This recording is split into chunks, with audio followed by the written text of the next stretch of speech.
शराब हर जगह मिलता है। अभी आप देखा होगा कि डीजीपी साहब एक बोतल खोज रहे थे, बहुत जगह लोग शराब बोतल खोज रहे हैं, जबकि हर गली हर मोहल्ले में शराब की सैकड़ों बोतल पड़ी हुई है। पुलिस कहीं ना कहीं लापरवाह है, हर वाहन को चेक नहीं कर पाता है, सूचनाएं मिलती भी है तो उस पर ठीक ढंग से काम नहीं कर पाती है पुलिस। एकदम शाम के बाद पूरा खासकर ग्रामीण क्षेत्र वो दारू में हो जाता है, एकदम खुलेआम चलता है, लोग पीते हैं आराम से, कहीं कुछ नहीं होने वाला है। इस कानून का पूरी तरह दुरुपयोग हो रहा है, पुलिस इस कानून का एकदम अच्छे से इस्तेमाल कर रही है। अब जब से शराबबंदी हुआ है तब से लेके जो भी एसआई, इंस्पेक्टर और डीएसपी रैंक के अधिकारी हैं, आप उनके अगर सरकार की इतनी हिम्मत है तो उनके आय की संपत्ति दर्ज कर ले। सारे पुलिसकर्मी इसी में लगे ही हैं, फंसते हैं कौन सिपाही, हवलदार और जमींदार। शराब आ कहाँ से रहा है? ट्रक का ट्रक तो पकड़ा जा रहा है, लेकिन देख रहे हैं ट्रक का मालिक पता नहीं लापता हो जाते हैं। दारू वाले मामले में अगर किसी शरीफ व्यक्ति का भी नाम चला गया, अगर वो उसकी पैरवी पहुंच नहीं है, उसका कद बड़ा नहीं है, तो समझिए कि उसको 2-3 लाख का लफड़ा लग गया। अगर शराब नहीं आती बाहर से तो अच्छा फ़ायदा होता लोगों के स्वास्थ्य में भी। अब शराब आ रही है बगल से, अब जल्दी शराब बन रही है, लोग मर रहे हैं। अब जो पीने वाले हैं वो तो पिएंगे ही, चाहे यहाँ पिए, नेपाल जाके पिए, यूपी जाके पिए, पिएंगे ही।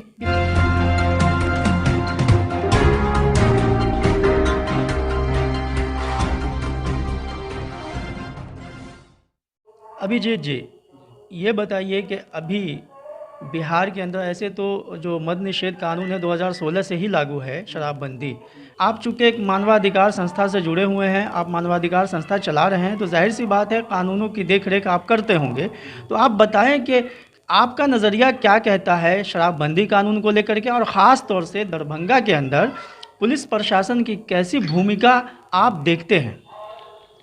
पहली बात तो ये शराबबंदी फालतू का लगा, ठीक है, क्योंकि शराबबंदी संभव है ही नहीं, क्योंकि यह बगल में यूपी का बॉर्डर है, नेपाल है, 3-4 सीमाएं हैं, तो बगल से आ जाता है शराब। ये तो फालतू का हुआ है, तो पूरे देश में लगना चाहिए शराबबंदी, लेकिन बिहार में लगा। दूसरी बात है तब सफल होता जब यहाँ के जो पुलिस अधिकारी हैं, अगर वो कर्तव्य के साथ करते और बिना किसी लोभ के निस्वार्थ भाव से अगर काम करे तो सफल होगा। यहाँ क्या है कि शराब हर जगह मिलता है। अभी आप देखा होगा कि डीजीपी साहब एक बोतल खोज रहे थे, बहुत जगह लोग शराब बोतल खोज रहे हैं, जबकि हर गली हर मोहल्ले में शराब की सैकड़ों बोतल पड़ी हुई है, वो दिखता नहीं है। पुलिस कहीं ना कहीं लापरवाह है, हर वाहन को चेक नहीं कर पाता है, सूचनाएं मिलती भी है तो उस पर ठीक ढंग से काम नहीं कर पाती है पुलिस, जिस कारण से ऐसा हो रहा है। यही मेन है यहाँ का। तो आपको क्या लगता है शराबबंदी कानून से आम लोगों का फ़ायदा हो रहा है या नुकसान हो रहा है? देखिए, शराबबंदी कानून से तो वास्तव में फ़ायदा हो रहा था, स्टार्टिंग में हुआ था, लेकिन अब जहाँ तक है कि अब फ़ायदा नहीं नुकसान हो रहा है, क्योंकि लोग स्टार्टिंग में शराब का लोग पूरा समर्थन किए थे। अगर शराब नहीं आती बाहर से तो अच्छा फ़ायदा होता लोगों के स्वास्थ्य में भी। अब शराब आ रही है बगल से, अब जल्दी शराब बन रही है, लोग मर रहे हैं। अब जो पीने वाले हैं वो तो पिएंगे ही, चाहे यहाँ पिए, नेपाल जाके पिए, यूपी जाके पिए, पिएंगे ही, पीने वाले पिएंगे ही। अब क्या कि शराब लोग ला रहा है, डुप्लीकेट शराब ला रहा है, अब लोग पी के बीमार पड़ रहे हैं, किसी का किडनी लीवर खराब हो रहा है, तो स्वास्थ्य तो बेकार हो गया है। सरकार की आमदनी घट गई है, बहुत कुछ हो गया यहाँ पे। शराब एकदम पूरी तरह से जो है शराब अब गैरफायदा कर रहा है लोगों को। जब से शराबबंदी, जब से ये नया नियम लागू हुआ है, तब से लोग सारे क्राइम को छोड़ के शराब पीने लग गए हैं। अब ऐसा भी देखने को मिल रहा है कि जो आदमी इसमें इन्वॉल्व नहीं भी है उसका भी नाम आ जाता है। अब वो इन्वॉल्व है नहीं, उसका भी नाम आ गया। अब वो व्यक्ति बाहर घूम रहा है, बाहर से टेंशन में हो रहा है कि भाई हमारा नाम तो हम तो थे नहीं इस मामले में, अब पुलिस उसको ढूंढ रही है कि तुम आओ। तो ऐसे में तो ये हो रहा है, फ़र्क पड़ ही रहा है। और दूसरी बात है कि पूरी पुलिस अगर तन मन से लग जाए कि शराबबंदी को सफल बनाना है तो बन जाएगा सफल। पुलिस पूरी तन मन से लगी नहीं है। क्या कारण है पुलिस तन मन से नहीं लगती है? अभी आपने देखा होगा आपने कि जिस थाना क्षेत्र में शराब मिलेगा वहाँ के थानेदार होंगे, सस्पेंड होंगे। माननीय मुख्यमंत्री जी का ये वक्तव्य था। अभी मैं बता रहा हूँ कि जितने भी थाने क्षेत्र हैं, शाम के बाद आप चले जाइए, चाहे यहाँ के जो दोनों जिला के एसपी साहब हैं वो एक टीम बना के भेजें, उनको पता हो जाएगा कि उनके क्षेत्र में कितनी शराबबंदी पर जो है अमल किया जा रहा है थाना के द्वारा। एकदम शाम के बाद पूरा खासकर ग्रामीण क्षेत्र वो दारू में हो जाता है, एकदम खुलेआम चलता है, लोग पीते हैं आराम से, कहीं कुछ नहीं होने वाला है। पुलिस आती है, देखती है और जाती है। मतलब एक तरह से जो है पुलिस बस निभा रही है कि हाँ चलो भाई आदेश मिला है तो करना है। जब ज़्यादा प्रेशर बन जाता है तो किसी उठा के जो है कई तो निर्दोष लोग को भी डाल दिया जाता है लोग इसमें, इस केस में। तो क्या कीजिएगा इसके लिए? जब सरकार का आदेश है तो अभी महिलाओं के रूम में घुस रहा है। अभी देखा होगा आपने मोतिहारी में, पटना में महिलाओं के रूम में घुस रहा है पुलिस। इस पर तो महिला पुलिस की महिला पुलिस है नहीं वहाँ पे, अब तो घुस रही है। इस पर नीतीश कुमार का बयान भी आया था इस बात के ऊपर कि भाई कानून है, हमें बंद करना है तो पुलिस तो अपना काम करेगी। पुलिस अपना काम करेगी तो पुलिस सिस्टम से अपना काम करेगी। सबका एक अलग सिस्टम है बना हुआ है ना, उसके लिए आईपीसी सीआरपी सब कुछ रखा हुआ है कि पुलिस उसके तहत में काम करेगी। जो संविधान है उसके तहत काम करेगी, पुलिस अपने मन से काम करेगी। जो महिला अगर कमरे में है तो महिला पुलिस साथ में जाएगी। तो यहाँ तो जेंट्स जरूरत का है। अब मुख्यमंत्री है, वो सरकार है, जस्ट लाइक राजा है, वो जो चाहेंगे वो होगा राज्य में, उसमें कोई भी इंटरफेयर नहीं कर सकते, सिस्टम है। तो अब क्या कहना है इसमें? इस कानून का पूरी तरह दुरुपयोग हो रहा है। पुलिस इस कानून का एकदम अच्छे से इस्तेमाल कर रही है, ठीक है। कई जगह तो मोटी रकम के लिए खिलाफ हो रहा है। अब जब से शराबबंदी हुआ है तब से लेके जो भी एसआई, इंस्पेक्टर और डीएसपी रैंक के अधिकारी हैं, आप उनके अगर सरकार की इतनी हिम्मत है तो उनके आय की संपत्ति दर्ज कर ले। उनको पता हो जाए कि 16 से पहले इनका आय क्या था और अभी का आय क्या है, अभी तक कितनी संपत्ति अर्जित की है, पता हो जाएगा इनको। सारे पुलिसकर्मी इसी में लगे ही हैं। फंसते हैं कौन? सिपाही, हवलदार और जमादार। ये तीन व्यक्ति जो है पुलिस के छोटे स्तर के हैं, ये फंसते हैं हमेशा। अब कहीं देखिएगा कुछ हुआ, सिपाही निलंबित करो, कुछ हुआ तो एसआई निलंबित करो, जबकि ये बहुत छोटे स्तर के अधिकारी होते हैं। तो इसलिए अब कहीं नहीं, अब कहीं देखिएगा नहीं, कहीं का डीएसपी निलंबित हुआ, कहीं का इंस्पेक्टर निलंबित नहीं होता है, क्योंकि उन लोग की अपनी सिस्टम बनी हुई है। सारे लोग एकजुट हो जाते हैं, बस ये दिक्कत है, इसका कोई नहीं है। दरभंगा पुलिस इन दिनों लगातार छापेमारी कर रही है और जो रिपोर्ट आ रही है उसके हिसाब से दिखाया जाता है कि डेली जो है शराब बरामद हो रहे हैं, लोग पकड़े जा रहे हैं। इस पर कुछ तो कहेंगे? भाई शराब आ कहाँ से रहा है? शराब आ कहाँ से रहा है? ट्रक का ट्रक तो पकड़ा जा रहा है, लेकिन देख रहे हैं ट्रक का मालिक पता नहीं, लापता हो जाते हैं। जो ट्रक का जो मेन जिसका दारू है वो पता नहीं मिलता, उसका मिलता है ड्राइवर, खलासी मिल जाता है, उसका पता नहीं चल पाता है, ट्रेसलेस हो जाता है लोग। उसके बाद में जो केस के आईओ हैं वो घुमा फिरा के डायरी लिख देते हैं, जमा करते हैं कोर्ट में, कहानी खत्म हो जाती है। क्या लगता है, ऐसा तो नहीं कि ये पकड़ धकड़ की आड़ में खेल कुछ और तो नहीं? बड़ा खेल हो रहा है, तो मैं तो बताया ही, तो बड़ा खेल हो रहा है कि अब है क्या कि दारू वाले मामले में अगर किसी शरीफ व्यक्ति का भी नाम चला गया, अगर वो उसकी पैरवी पहुंच नहीं है, उसका कद बड़ा नहीं है, तो समझिए कि उसको 2-3 लाख का लफड़ा लग गया। वो अपने आप को निर्दोष साबित करने के लिए तो कहाँ कहाँ जाना पड़ेगा, क्या करना पड़ेगा, वो सबको पता है। आपको भी पता अच्छे तरीके से कि क्या क्या होता है, नहीं होता। अब सिस्टम क्या है कि देख रहे हैं हर थाना के पीछे दारू मिल रहा है। अब कहता है कि दारू बंद हो गया है। हर पंचायत, जितना वार्ड है पंचायत में, जितने थाने के अंतर्गत पंचायत हैं, हर वार्ड है। अब हर वार्ड में चलिए मैं दिखाता हूँ कि हर वार्ड से आपको दारू मिलेगा, हर वार्ड से मिलेगा।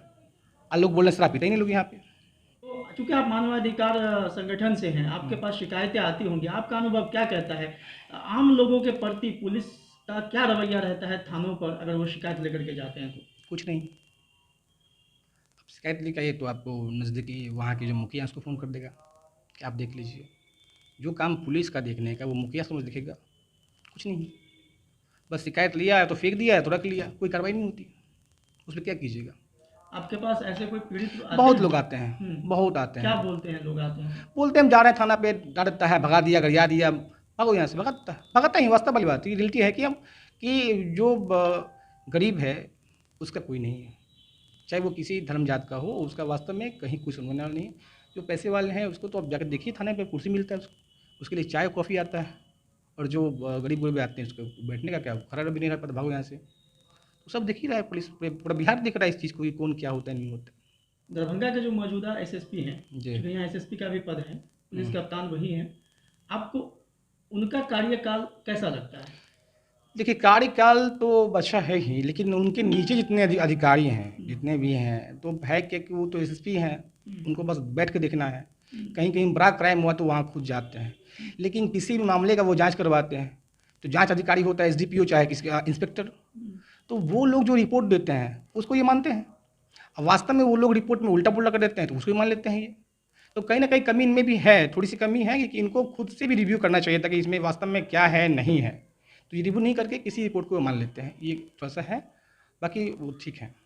आपने अब तक अपने मानवाधिकार कार्यकाल में कितना ऐसा मौका आपके साथ आया जब आप दरभंगा पुलिस के विरुद्ध जाकर के मानवाधिकार में आपको कुछ लिखना पड़ा हो इनकी कार्यशैली को लेकर के?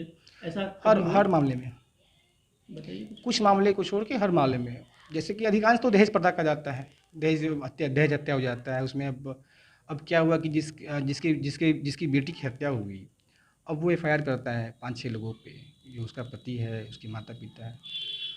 जो गरीब तबका का लोग है, मैं देखता हूँ उस केसों में क्या होता है कि सभी के सभी 5-6 एक्यूज पर लोग पुलिस जो है करती है, चार्जशीट करती है, प्रूव करती है कि ये नहीं, हाँ ये 5-6 लोग था। लेकिन जैसे ही मामला थोड़ा सा लेवल हाई का होता है ना, उसमें एक्यूज होते हैं पैसे वाले, उसका नाम कट जाता है वो नाम सीधे कट जाता है, बस एक मेन एक्यूज को छोड़ के बाकी लोग का नाम कट देता है, उल्टा पुल्टा लिख के कि ये नहीं वहाँ था, ये दिल्ली में था, तो ये मुंबई में था, तो ये यहाँ था वहाँ था। वही गरीब व्यक्ति का मामला हो और वो बताए कि हम मुंबई वास्तव में थे, ये साक्ष्य है, ये है वो है, तो नहीं इसलिए फेंक देगा उसको कि जाइए आपको कोर्ट में दिखाइएगा। कभी ये कभी ऐसा हुआ कि आप अगर दरभंगा से जुड़ी किसी मामले की शिकायत आपने मानवाधिकार आयोग में या फिर आपने अपने स्तर पे जब उस पर एक्शन लिया, तो दरभंगा पुलिस के किसी अधिकारी को उसमें या तो दोषी ठहराया गया हो उस मामले में, या फिर उनके खिलाफ कोई कार्रवाई किया हाँ, गया? हुई यहीं पे सिटी एसपी थे, उनको भी बुलाया गया दिल्ली, एसएसपी साहब हैं, इनको भी बुलाया गया, 3 बार बुलाया गया, इनके द्वारा रिपोर्ट नहीं दिया रहा था, होता ही है। लेकिन होना क्या है कि सब में आपको लगना पड़ेगा, काफ़ी वक्त लगता है, संघर्ष करना पड़ता है, काफ़ी वक्त लगता है, और सब कुछ साथ करना पड़ेगा आपको। ऐसे नहीं कि बस मुंह से बोल दिए, उसके लिखना पड़ेगा, बहुत कुछ करना पड़ता है उसके लिए। आपको क्या लगता है आम लोगों के लिए दरभंगा में आम जो लोग हैं, हाँ। गरीब लोग हैं, या जिन्हें कानून की उतनी जानकारी नहीं है, ऐसे लोगों के लिए कोई मैसेज आप देना चाहेंगे कि जब वो रहते हैं समाज में कोई क्राइम होता है तो क्या करना चाहिए उन लोगों को ये एग्जैक्ट? पहली बात, दरभंगा ही नहीं, पूरे बिहार और पूरे देश की बात नहीं कर रहा हूँ, सब जगह यही हाल है। और दूसरी बात है, कानून की जानकारी होने के बावजूद भी अगर आप कुछ कानून अपना बताइएगा उनको, पुलिस को, कि ये गलत हो रहा है, तो वो उल्टा आप पर एक अलग से केस बना के डाल देगा।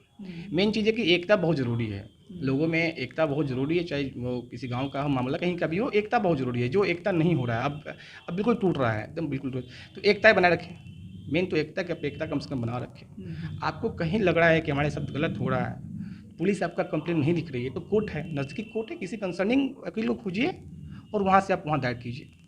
जीत होगी, टाइम लगेगा, वक्त लगेगा, लेकिन जीत होगी। कोई ऐसा काम ना करे कि रोड जाम कर दे, पुतला दहन कर दे, इससे कुछ नहीं होने वाला है। रोड जाम, पुतला दहन से कुछ नहीं होने वाला। जो लीगल वे है, जो आपको संविधान ने आपको राइट्स दिया है, उसका आप इस्तेमाल करें और उस पर काम करें। इस वीडियो को लाइक करें, हमारे चैनल को सब्सक्राइब करें और बेल आइकन जरूर प्रेस करें।